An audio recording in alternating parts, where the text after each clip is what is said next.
प्रश्न एक, आपराधिक मानव वध क्या है?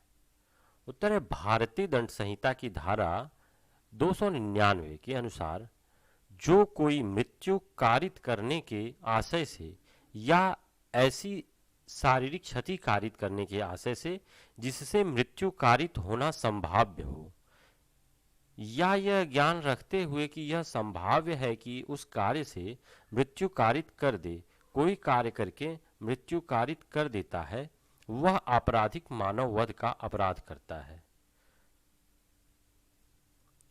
प्रश्न दो, आपराधिक मानव वध को कब हत्या नहीं माना जाता? भारतीय दंड संहिता की धारा 300 के द्वितीय खंड में 5 अपवादित परिस्थितियों का उल्लेख किया गया है जिनके अंतर्गत मानव वध को हत्या का अपराधी न मानकर सदोष वध का अपराधी माना जाता है। यह 5 प्रकार अपवादित परिस्थितियां हैं निम्न: गंभीर एवं अचानक प्रकोपन, वैयक्तिक निजी प्रतिरक्षा के अधिकार का अतिक्रमण, किसी लोक सेवक द्वारा अपनी अधिकार शक्ति का अतिक्रमण। चौथी परिस्थिति आकस्मिक लड़ाई की है। पांचवी परिस्थिति मृतक की सहमति से पारित होने वाली मृत्यु है। प्रश्न 3, क यह जानता है कि यह एक झाड़ी के पीछे है। ख यह नहीं जानता। यह की मृत्यु कारित करने के आशय से क ख को झाड़ी पर गोली चलाने को उकसाता है और वह गोली चलाता है और यह को मार डालता है। कारण देते हुए क के आपराधिक दायित्व का उल्लेख कीजिए। इस समस्या में क हत्या का दोषी है। धारा 108 भारतीय दंड संहिता के अनुसार वह हत्या के अपराध के लिए उत्तरदायी ठहराया जाएगा। यद्यपि आशय अथवा ज्ञान के अभाव में ख चाहे हत्या के लिए दोषी हो या नहीं, पर क निश्चित रूप से हत्या का दोषी होगा। 4, हमला और आपराधिक बल क्या है बताइए। उत्तर, आपराधिक बल की परिभाषा भारतीय दंड संहिता की धारा 350 के अंतर्गत दी गई है। इस धारा में दी गई परिभाषा के अनुसार आपराधिक बल से तात्पर्य किसी व्यक्ति से कोई आपराधिक कार्य कराने के आशय से उसके प्रति बल प्रयोग किए जाने से है।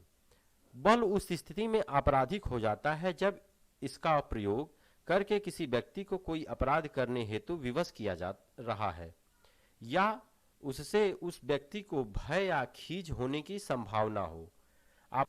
आपराधिक बल प्रयोग के गठन हेतु बल की कितनी मात्रा पर्याप्त है इसके बारे में कोई उल्लेख धारा 350 में नहीं है। यह प्रत्येक मामले में तथ्यों व परिस्थितियों पर निर्भर करेगा। यदि बल प्रयोग किसी व्यक्ति की सहमति के बिना किसी मानव के प्रति किया गया हो तो वह आपराधिक बल कहा जाएगा। आपराधिक बल प्रयोग में चोट लगना या व्यथित व्यक्ति को पीड़ा होना आवश्यक नहीं। यदि व्यथित व्यक्ति को भय या खींच उत्पन्न होती है तो यही पर्याप्त है। हमले के अपराध की परिभाषा धारा 45 के अंतर्गत दी गई है। हमला मानव शरीर के प्रति किया जाने वाला सबसे छोटा अपराध है।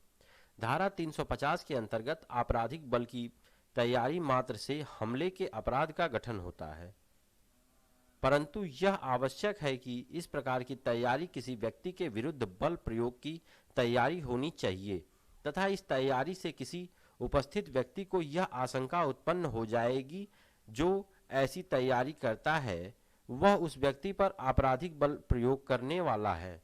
इस प्रकार हमला आपराधिक बल प्रयोग की पूर्व स्थिति है। प्रश्न 5, दहेज मृत्यु क्या है स्पष्ट कीजिए।